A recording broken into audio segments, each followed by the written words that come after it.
Hi students, let's summarize the last 2 weeks really in our class where we were talking about social structure, and let's talk about synthesizing this information in order to be able to make those connections that I talk about all the time.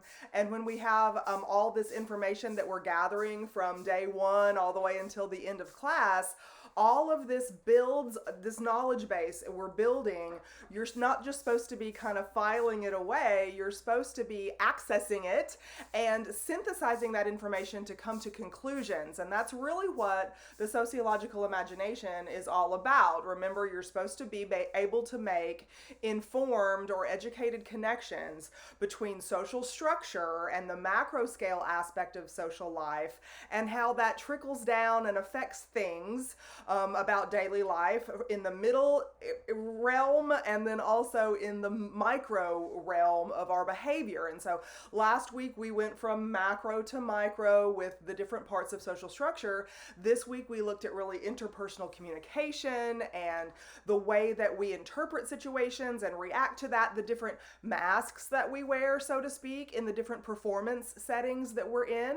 And so in this wrap-up video, I wanted to review a little bit of that, which, begins with social institutions at the macro scale, and remind you that social institutions, the family, the education system, the economy, religion, government, etc., these things are at the macro scale, and they make like this woven kind of fabric that holds everything up, so to speak, of society. But from there, our culture exists, norms exist, and from those norms come the statuses and the roles in society. Then statuses and roles in society in the middle section, like the bridge between macro to micro, this is a super important area because it's a bridge between cultural customs and traditions, typical, look at my air quotes there, typical expectations that we have for individuals in society, but we're not at the individual step yet. We're not at that position yet in society. Statuses and roles exist in the middle kind of level as a bridge between macro to micro. So I'm pointing at social institutions as macro and micro as social groups. And so the statuses and roles that exist use the norms that are established at the social institution level, the macro level, and it gives positions in society and the duties or the responsibilities associated with those positions. And those come from the norms: master status, achieve status, ascribe status. I really need to emphasize for you again, if I did not emphasize heavily or intensely enough last week when we first learned about these things, master status is hugely important for the way that we are allowed to live out our lives. Master status is super important for the norms that are imposed on us from the macro level. We like to think that we are 100% in control of our decisions and our actions and even our life trajectory in our, in and of ourselves, but that is not entirely so. I am not saying that we don't have free will, like some sociologists do claim that free will is not an option because society controls us so heavily.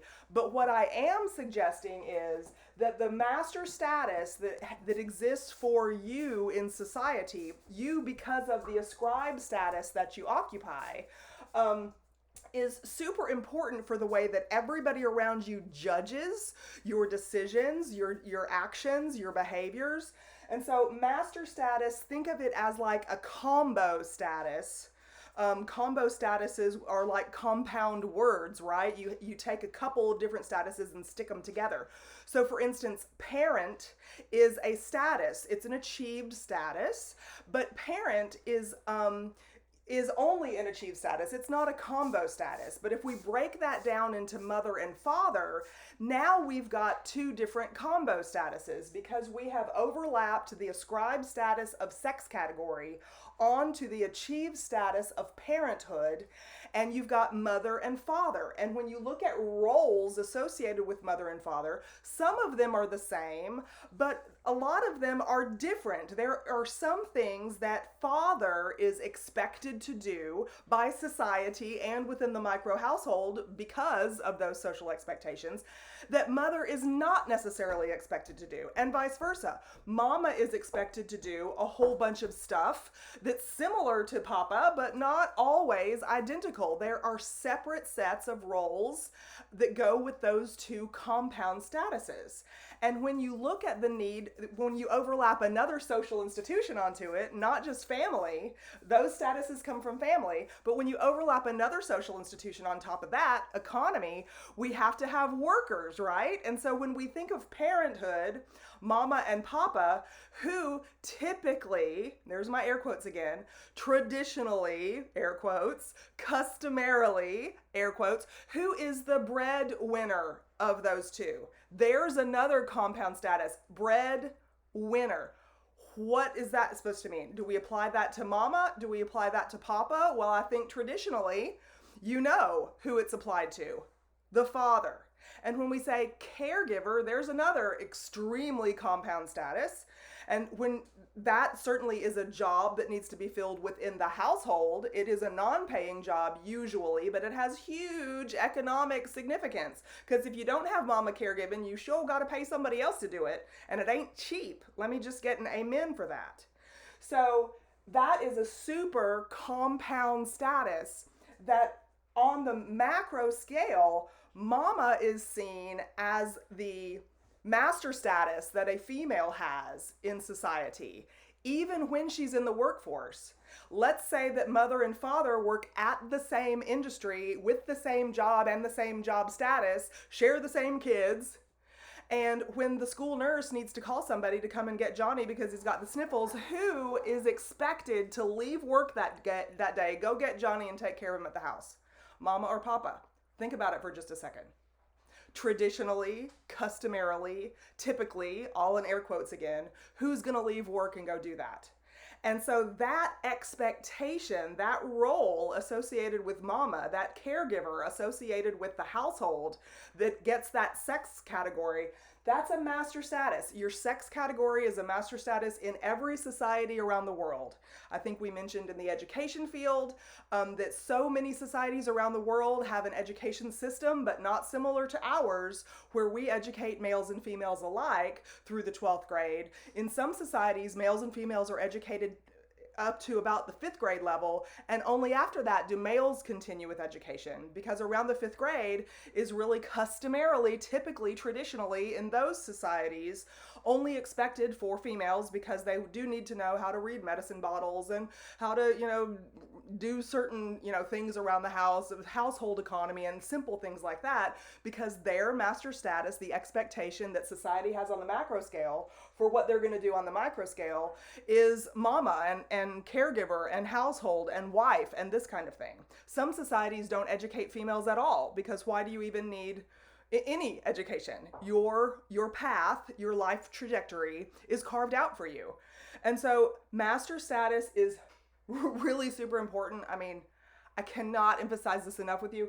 Master status is super important. It really affects the way people act and react to you in your daily life, males and females alike. Males, young males around your age, probably don't get the question very often at all, maybe no pressure at all to get married and start a family. But females in their early 20s usually get the question.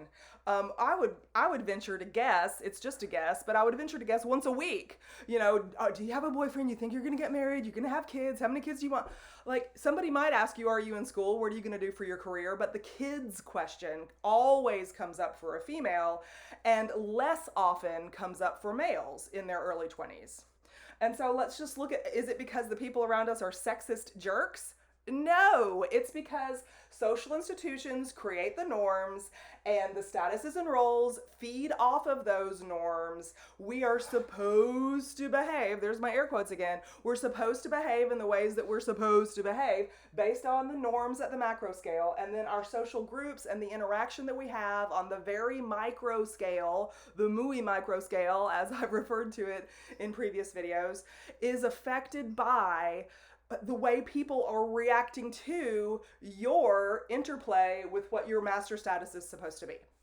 So, the people around you are not trying to impose, restrictive or oppressive standards onto you, nor, is this pressure from like some kind of evil force. It is the design of society. Some people today, activists, want to redesign society so that we get rid of the norms that are created by that nuclear family social institution, so that we get rid of the norms that are established in the workforce based on a capitalist foundation for our economic system. Some people want to get rid of all of these things because they don't like these traditions, but they come from, and this is the synthesis part, this stuff that we're learning in sociology is not just silly stuff that you need to, take a multiple choice test and move on, check it off your degree plan. I mean, we're going to do all that, but hopefully you're going to be able to I think I said at the beginning of the semester, I'm changing my posture, stand on your own 2 feet, stand on level ground, and be able to make better decisions and understand the way society is designed, like the framework, the blueprint for the structure of our society and how it affects you. It's got puppet strings on us, and that's not a bad thing necessarily. It's not a bad thing necessarily, but it has puppet strings on us. And the more we understand that, just the straighter, the taller, the more firmly we can stand with knowing what's going on. Okay, so that wraps up this week's lessons, and so I hope that you got a lot out of it and continue to get a lot out of it, and I will see you soon in another video. Bye.